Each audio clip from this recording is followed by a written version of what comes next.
Thank you. Well, hello is Indivisible Hope. This is an amazing turnout. I didn't bring enough literature. Didn't expect such a big crowd. This is a great thing to see, and I'm very happy to be here. I'm running for Congress in the 4th District because I want to make such fundamental change in Washington. I cannot believe what's happening in our national government and Capitol. We've got a president that lies to us every day, who is a direct threat to our democratic values. We have a Congress that is dysfunctional, can't agree on the time of day, can't get anything done, even the things that have bipartisan support, such as legalizing the Dreamers. They can't even get that bill to the floor because the president wants to attach funding for his stupid wall, and I'll never vote for 1 penny for that wall. And the Republican leaders won't bring it up because of that, and the Democratic leaders can't figure out how to entice the Republican leaders to do it, and so the Dreamers don't get legalized, even though virtually everybody wants to. So that's the mess that we're in. I've had 25 years of experience in elected office as a state representative in Abington, a Montgomery County commissioner, and 6 of those years as a member of Congress. So I know how government works. I know why it often doesn't work. I'd like to use that knowledge on behalf of the people of the 4th District. I can hit the ground running in January if I'm lucky enough to be elected. I won't need any on-the-job training, and we won't have a lot of time. You know, Trump is going to be gearing up for his 2nd term. I hope and I believe that the Democrats will have a majority in the House, and that will allow us to negotiate with him and end his bad tax policies and spending policies and immigration policies and foreign policies, but we're going to have a really strong team there ready to take him on. Now, during my 25 years in office, I have advocated for a large number of progressive issues, from women's legal rights and reproductive rights to funding and support for environmental protection, for gun safety legislation. I cast my first vote to extend background checks to gun shows and flea markets in 1999 as the first-term member of Congress. We need to continue to advocate for these progressive ideas because that's what we stand for. That's what will help people move forward to get a better education with better health care and provide more jobs. That's what Democrats traditionally stand for, and progressives can add to that our belief that we need social liberalism and a concern for the little guy in order to provide real economic justice in this country. It's also my belief, though, that we're not going to win the battle for public support against Donald Trump just by being progressives. I don't think that is enough to win over the votes that we didn't have in 2016. So I think we have to match our social liberalism, which we have to be very loud and proud about, with fiscal responsibility. We as Democrats and progressives have to talk about getting our fiscal house in order. And there are progressive ways to balance the budget. Bill Clinton showed us how to do that. The last 3 of his 8 budgets were balanced, and I was there to vote for the last 2, and I'm proud of those votes.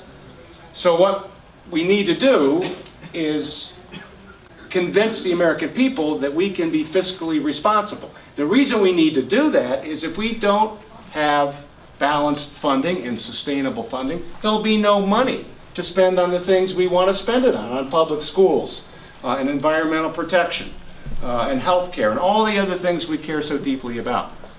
So we ought to reverse that Trump tax cut. That would be a progressive way to try to balance the budget. Recapture $1.5 trillion, primarily going to the wealthy and to corporate America. We need to rebalance our defense spending. We live in a very dangerous world, there's no question about it, but we're spending too much on defense. We spend as much on defense as the next 8 countries combined. China is the 2nd spender. We outspend China 3-1. We outspend Russia 9-1. So a large measure of how we respond to the threats that are in the world, and they're real, they're out there, is how strong are those threats and what are other people spending on their military. And I think we can save tens of billions of dollars through a more sensible approach to military spending. So I think as Democrats we need to push hard for fiscal responsibility to match our social liberalism. And I also want to say we've got to be engaged in foreign policy. I think Trump's isolationism is a huge mistake. I don't like his America First approach. We need our democratic alliances. We need our military alliances around the world. We need international organizations like NATO and the United Nations, the very things that he disparages.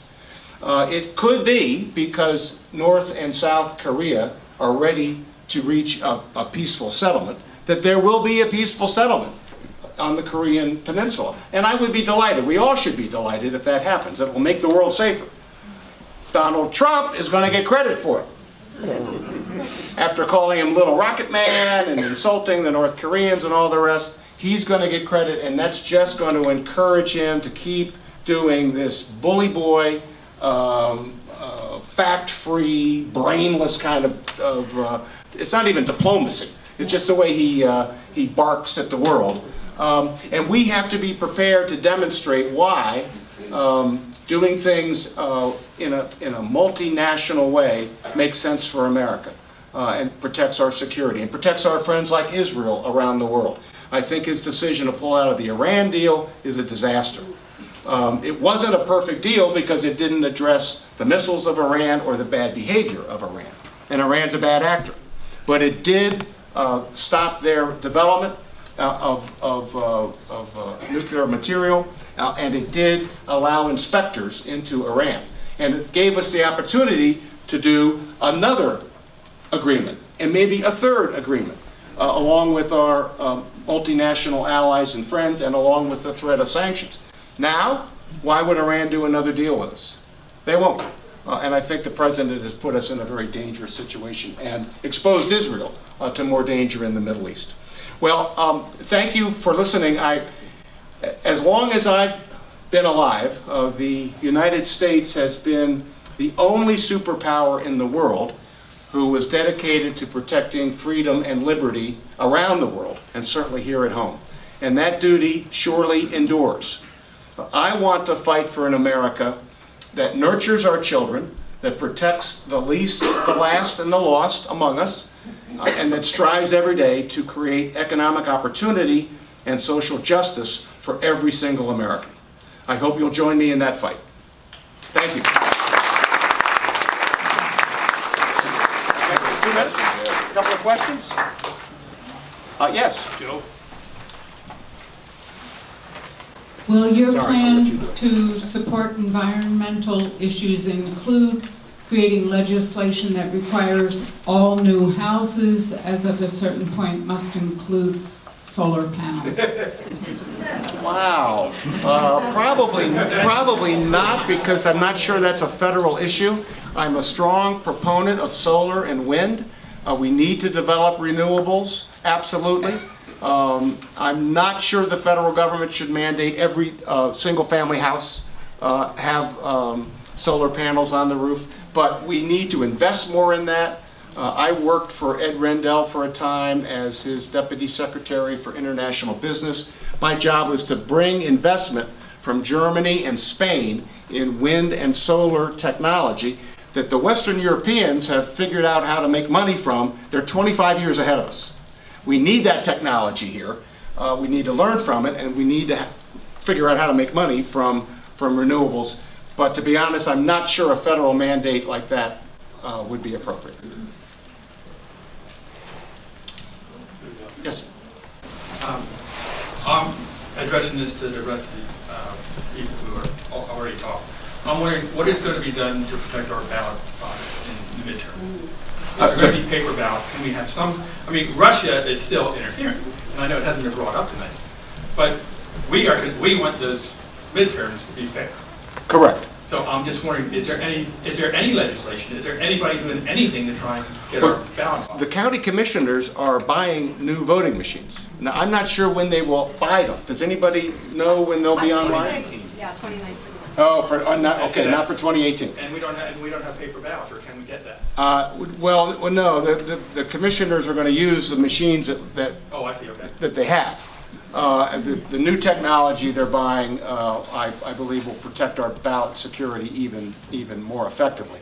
Yes, the Russians are still meddling. Why our president treats them and treats Putin as his buddy in some kind of weird bromance is beyond me. Putin is our adversary. He doesn't have our best interests at heart. He's got a video of him for a long time. I wonder if he does. I hate to believe in conspiracies, but at least it would explain why Trump is acting the way he is acting. And so we have to keep our guard up for sure.